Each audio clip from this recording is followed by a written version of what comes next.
Hello, Transurfer, and welcome to TransurfingTV. My name is Renee Garcia, and today, day 4 of our Alice in Wonderland adventure. This has been really mind-blowing for me because I'm looking at all these little bits of the story online and reading about what people think of the breakdown, the metaphors, and all the different, psychological meaning behind it. And it's really very, very fascinating and very rich in meaning. I mean, this story is chock full of lessons and perspectives and metaphors and all kinds of good stuff. So remember to like this video and comment below. My world is taking care of me, to enter my daily giveaway for my reprogramming stickers and the teachable course down below, Rabbit Hole Indeed, Reality 2.0. So today, the Cheshire Cat, wow, what a curious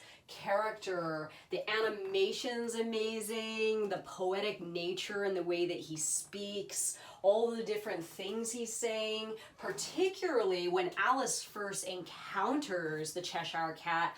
I just almost fell apart when I heard this. It was so good. So she encounters the Cheshire Cat and she says, "I was wondering if you could help me find my way." And the Cheshire Cat says, "Well, that depends where you are going." And Alice responds, "It doesn't matter." And then the Cheshire Cat replies, "Then it really doesn't matter which way you go." And I was like, boom, oh my God, that's reality transurfing in its purest. This is exactly what Vadim is trying to teach us in this book. Reality transurfing, the whole of reality transurfing, is about us exercising our God-given ability to choose, right? If we have one thing in our lives, it's the ability to choose. And those that exercise their ability to choose can get to heaven on earth, right? You can have anything you want as long as you choose it and you fulfill the requirements by taking action and believing that you have a right to that choice. If you don't, it's just like the Deepak Chopra saying that I absolutely love. I know I've worn it out a little bit, but God, it's so good. He says, create your own reality or one will be created for you, right? So if you don't choose, well, that depends where you want to go. Alice, it doesn't matter. Then it doesn't matter which way you go, right? So you do not need to choose. You do not need, if you're not going to make a choice, then none of this actually matters. None of this matters. If you are making a choice for yourself today, then you get the path, right? It matters which way you go because you're going towards that choice. So getting back to the Cheshire Cat, what does he represent exactly? Well, in my opinion, from my perspective, is he represents a magical, mystical thinker, right? Very metaphysical sort of character that is possibly a spirit guide. He's the one that leads Alice to the tea party and the garden. So he kind of pushes her in the direction of where the story concludes, right?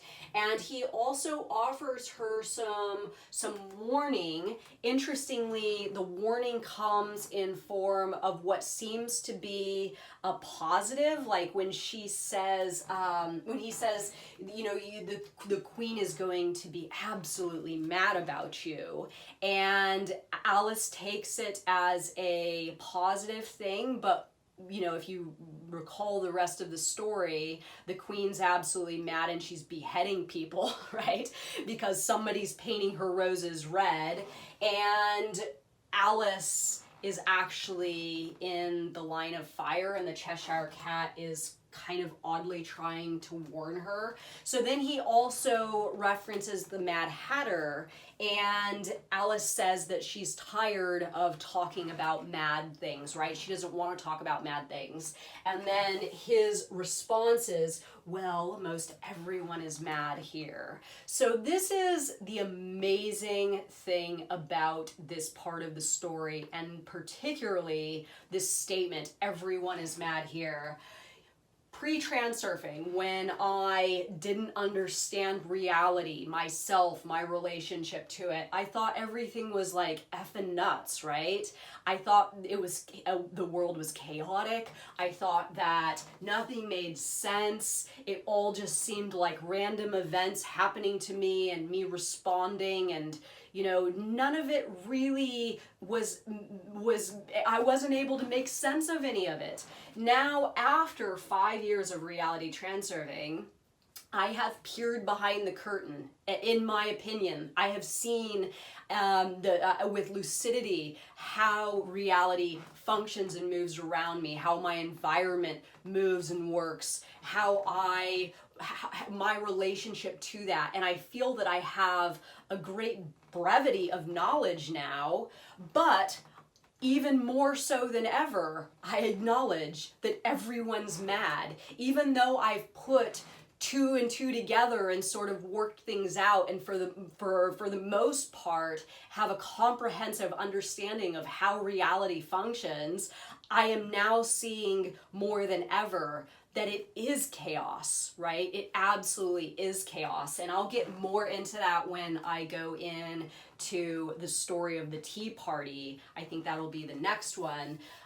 So it's true, like most everyone's mad here. If you are coming to transurfing, trying to make sense of your life and reality, you absolutely can do that, but you will probably, as I have, as Vadim Zeland knows for sure, and plenty of other people that have embarked on a path of extreme self-development and awakening, you know, awareness and gaining lucidity, all that stuff, that it is all craziness. At the end of the day, it is all craziness. There is an infinite number of variabilities, and they're all playing out at the same time, simultaneously, and it is chaos. But if you can stand back and look at it for what it is and declare we are all mad here, then you don't have any, there's no ambiguity about it, right? It's cool. It's like, we are all mad here. This is chaotic. Everything is responding to everything else, and you know what? That's the way it is, and it's okay. I also think that the Cheshire cat represents our subconscious mind a little bit. I think because of the fact that he's like disappearing and reappearing, and that's sort of what our subconscious does, right? We're kind of fading in and out of different levels of our subconscious mind. I don't know. Oh my God, this is blowing my mind. But mainly, I really think that the Cheshire cat represents our intense drive to make sense of it all, to ask questions in which we will get answers. And a lot of times we will get answers. Maybe they aren't the answers that we want. Maybe sometimes the answers will elude us. Maybe sometimes the answers will make sense, and then at other times they won't. Right? But we all have this intense drive constantly to try to make sense of it all. It's probably what is behind you even watching this video right now. So I don't know, what do you guys think? This one is really challenging for me to try to break down, simply because I think there's so much going on here with this character. I think Disney nailed it. It is really, really an amazing little scene. If you want to go and take a look at it, I definitely recommend that. And yes, let me know your thoughts, everyone. I kind of feel like I fumbled this one, but I'm curious to hear your take. Remember to like this video and comment below. My world is taking care of me, and I might send you some of these. And thank you so much for watching my video, everyone. Bye.